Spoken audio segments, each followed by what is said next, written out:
우리가 사무엘상 말씀을 통하여서 사무엘 어떻게 태어나고 하나님께서 그가 이 땅에 태어나기까지 그의 어머니 한나가 어떻게 기도했는지 우리가 살펴보면서 하나님께서 한 여인의 고난에 기도에 귀 기울이시고 응답하시는 분이시라는 것을 우리가 함께 같이 살펴보았습니다.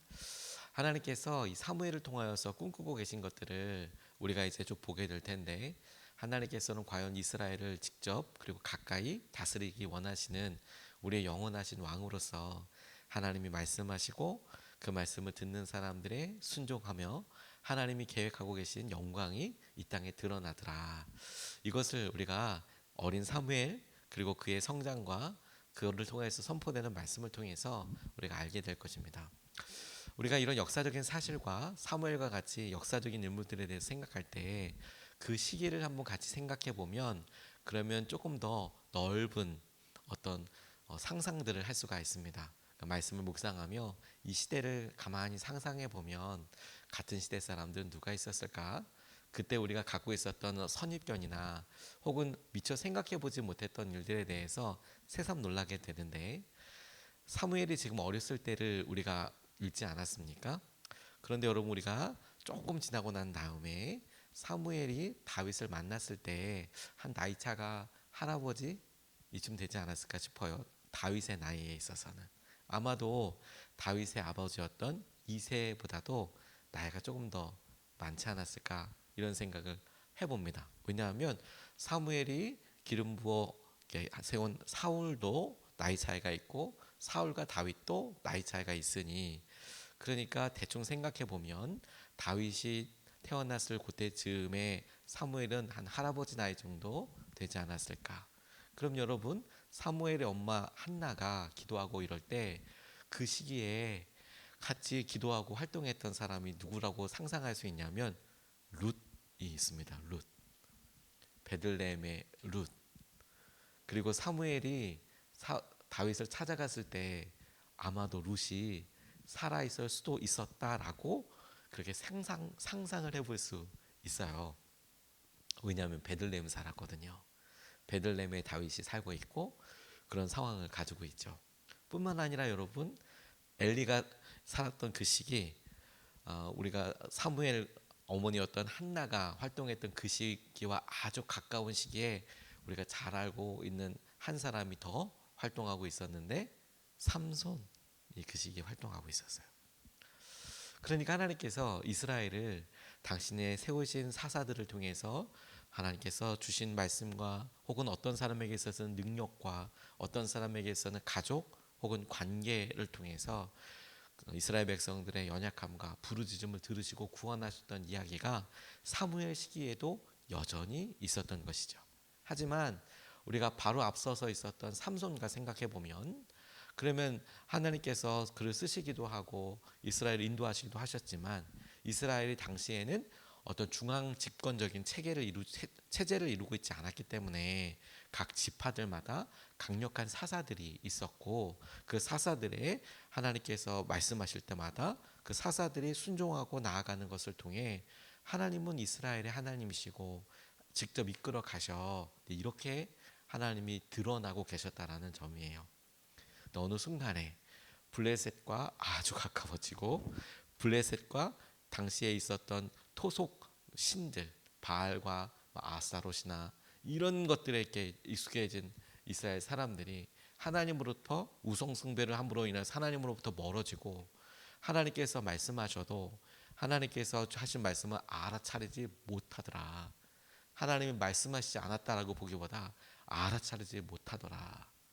그렇게 풍부하게 상상을 해본 다음에 오늘 본문 말씀을 보면 하나님의 말씀이 희귀하셨다, 잘 듣지 않았다라는 시기가 어느 시기인지 우리가 알 수 있습니다.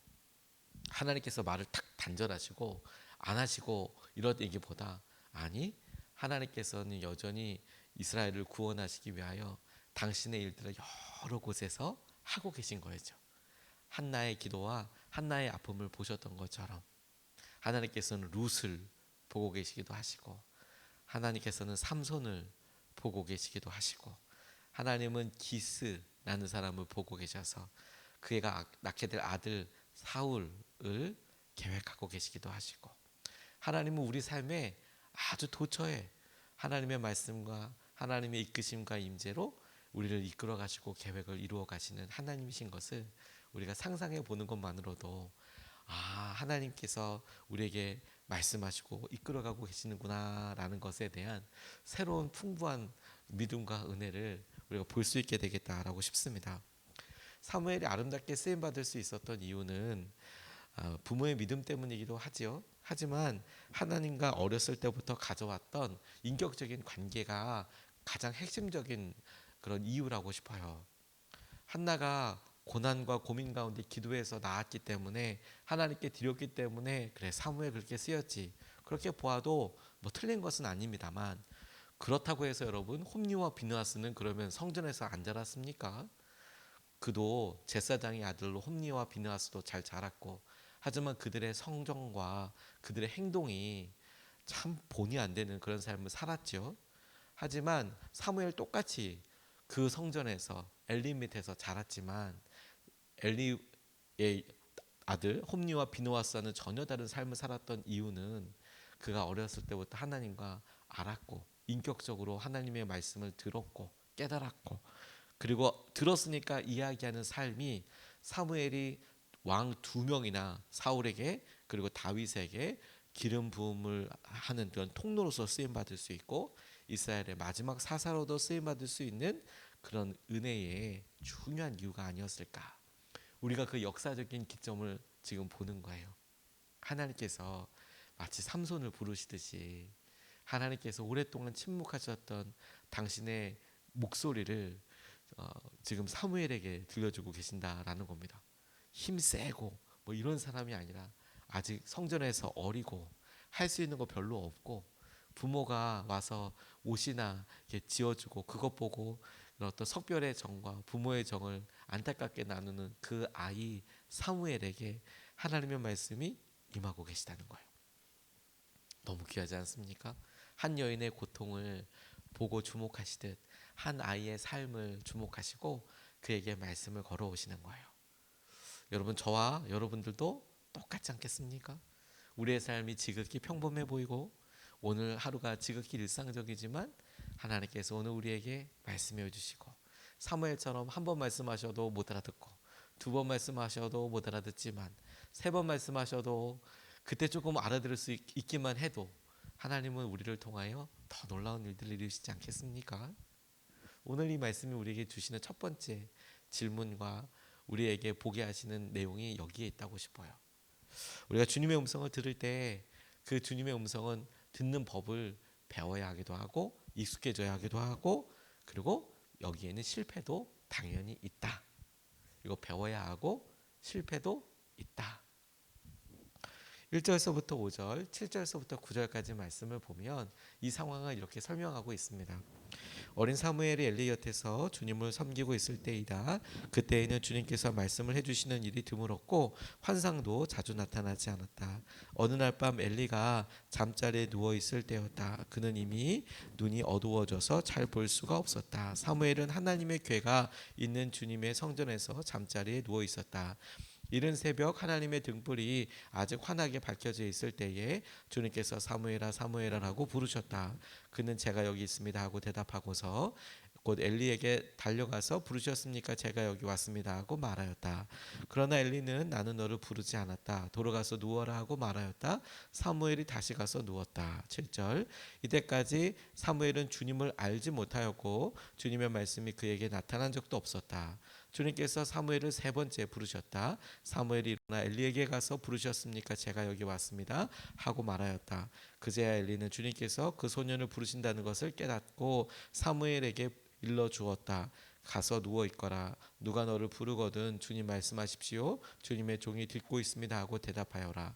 사무엘이 자리로 돌아가서 누웠다라고 이렇게 설명하고 있는 부분을 우리가 보게 됩니다. 하나님께서는 사무엘을 총 몇 번 부르셨을까요? 이거 성경 퀴즈대에 자주 나오는 질문이죠. 4번 부르셨습니다. 3번까지 불러서 엘리에게 쪼르르 달려갔더니 엘리가 그때서야 너 주의 종이 듣겠습니다라고 이렇게 말해봐라. 그래서 4번째 하나님께서 부르셨을 때 과연 하나님께서 하시는 말씀을 들었다. 사무엘이 한 번도 하나님의 말씀을 전에 들어보지는 못했다. 여기서 주목할 수 있는 거 두 가지. 하나, 첫 번째는 알려줘야 하는 거구나. 엘리가 하나님 보시기에 여러 번 경고도 하고 그를 하나님께서 새롭게 하기 위해서 말씀도 하셨지만 그렇게 하지 못했던 엘리였어도 하나님께서 그 엘리를 통하여 사무엘아 너 목소리가 들리면 그런 마음이 깨닫거든 이렇게 해봐라. 어떻게 하나님의 음성을 듣는지 반응하는지 기도하는지를 알려주었다. 사무엘의 입장에서는 배웠다라는 점이고, 두 번째 틀릴 수 있구나. 내가 이렇게 얘기했는데 엘리가 부르는구나. 쪼르르 가고 또 있었는데 또 불러서 또 가고 틀렸죠. 또 있는데 또 불러서 또 갔더니 또 틀렸고. 그러니까 실패하고 잘못 듣는 것은 크게 문제가 아니구나. 그래도 하나님께서는 우리가 알아듣고 이야기하실 때 보여주시고 다시 말씀해 주시고 고쳐 말씀하시고 포기하지 않으시고 그렇게 말씀해 주시는 하나님이라는 사실을 우리가 놀랍게 알 수 있고 볼 수 있다는 것이죠. 하나님의 음성을 들을 수 있다고 사무엘은 생각해 보지 못했어요. 여러분들은 어떠십니까? 하나님의 음성을 들을 수 있다고 생각하십니까? 여기서 또 하나 우리의 선입견은 사무엘에게 이게 분저름의 형태로 하나님께서 하실 말씀을 알아들었다 이렇게 보이죠. 우리도 이렇게 제가 하나님 음성을 한 번만 들으면 하나님 잘 믿겠습니다 이렇게 이야기하지만 그렇게 기도했던 사람이 아마 수십억 명은 될 겁니다. 그렇게 하나님 분저름으로. 그리고 아마 그 수십억 명 중에서 저와 여러분은 그렇게 분저름으로 듣지 못했다 이럴 수 있지만 분저름으로 들은 사람은 적어도 몇백만 명은 될 거라고 저는 상상해 봅니다. 근데 제가 그렇게 자신하는 이유가 뭐냐면 그렇게 얘기했어도 하나님의 말씀을 알아차리고 순종하는 사람은 그거보다 말도 안 되게 더 적었을 거예요. 하나님께서는 역사적으로 많은 사람들에게 당신의 음성을 들려주셨지만 반응하는 사람은 그렇게 많지 않았을 겁니다. 나사로의 죽음 앞에서 부자가 이렇게 죽어서 같이 보니까 야 나사로를 보내서 우리 자족들한테 이야기하면 다 돌아올 거예요 라고 얘기하지만 뭐라고 이야기하냐면 아브라함이 거기에는 율법과 선지자들이 있잖아. 구약 성경을 율법과 선지자로 이야기하는데 율법과 선지자가 있는데 그거 이야기 듣고도 믿지 않으면 나사로가 다시 죽었다가 살아나서 가도 별로 듣지 않을 거야. 이 말이 딱 마찬가지. 믿음 없는 사람은 하나님의 음성을 정확하게 분저름을 알아들어도 사실 잘 믿지 못합니다. 그게 하나님의 음성인지 잘 몰라요. 사무엘처럼. 오히려 여러분 하나님께서는 우리에게 더 정확하고 명확하게 말씀하고 계십니다. 지금도 어떻게 우리에게 성경 말씀을 통해서 말씀하고 계시잖아요.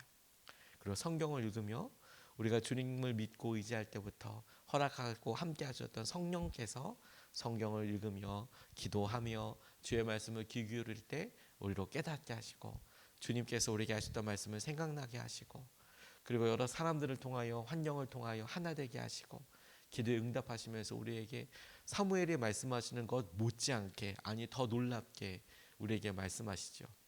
한 번만 말씀하시는 것 같습니까 여러분? 하나님이 우리에게 뭐 하나 순종하게 하려면 하나님께서 우리에게 뭐 하나 새로 마음 한번 붙잡게 하려면 몇 번 말씀하시는 것 같습니까? 3번 말씀하고 순종하고 알아차릴 수 있으면 대단히 빠른 거 아닙니까? 아마 우리한테 뭐 한번 시키려고 그러면 수백 번 말씀하셔야 될걸요. 야 너 이렇게 한번 해봐라. 너 이거 한번 해봐라. 너 이거 한번 해봐라. 내가 왜 자꾸 이런 마음이 들지? 힘든데 아니야. 자꾸 떠들면 아니야. 계속 이러다가 결국에는 아니야. 이런 게 대부분의 마음이잖아요. 근데 사무엘은 어렸을 때 보니까 주위에 그것을 배워가야 되는 거구나. 뿐만 아니라 틀릴 수도 있구나. 하지만 그게 문제가 되는 게 아니라 오히려 하나님의 말씀을 보고 알아가는 것이 중요한 거구나. 마틴 로이드 존스 목사님이라는 분이 성경의 음성을 들었다라는 사람을 당시에 이 마틴 로이드 존스 목사님이 활동하고 설교하셨을 때가 이성적인 접근이 많이 있었을 때였어요. 그래서 성경을 통해서 하나님 말씀을 듣는다고 모조리 싸잡아서 비판하고 조롱하는 사람들이 많이 있었습니다.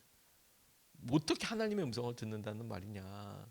이렇게 하나님의 말씀을 듣고 이제 말씀을 가까이 하면서 이게 하나님께서 내게 지금 주신 말씀이구나 순종해 가려고 하는 이런 사람들을 보고 믿는다는 사람들 중에서도 모조리 싸잡아서 그게 말이 되냐 이렇게 이야기하는 사람들에 대해서 마틴 로이드 존스 목사님 이렇게 하셨대요. 기도하면서 하나님 저들을 불쌍히 여기십시오. 하나님 저들을 불쌍히 여기십시오. 너무 달고 달아서 독선적이고 무감각한 것보다는 잘 속는 편이 더 낫습니다. 이렇게 이야기했답니다. 무감각하고 독선적이어서 하나님이 뭐라 말씀하셔도 까딱하지 않는 사람보다 잘 속고 잘 틀리고 잘 헤매는 사람이 더 낫다. 전 너무 와서 마음이 닿던데요. 가만히 이렇게 아이들 이렇게 외국어 배울 때 이렇게 옆에서 보면 그러면 선생님들이 한결같이 하는 이야기가 적용이 진짜 되는구나 이렇게 보게 되는데 잘 틀리는 사람이 잘 배운대요. 내가 외국 사람들과 함께 있을 때 내가 용기 있게 틀려도 막 말하는 사람이 금방 배운대요. 틀리면 어떡하지? 창피하잖아. 그래서 조심조심하고 말해보지 않고 이런 사람들은 언어 습득 능력이 더 떨어진대요.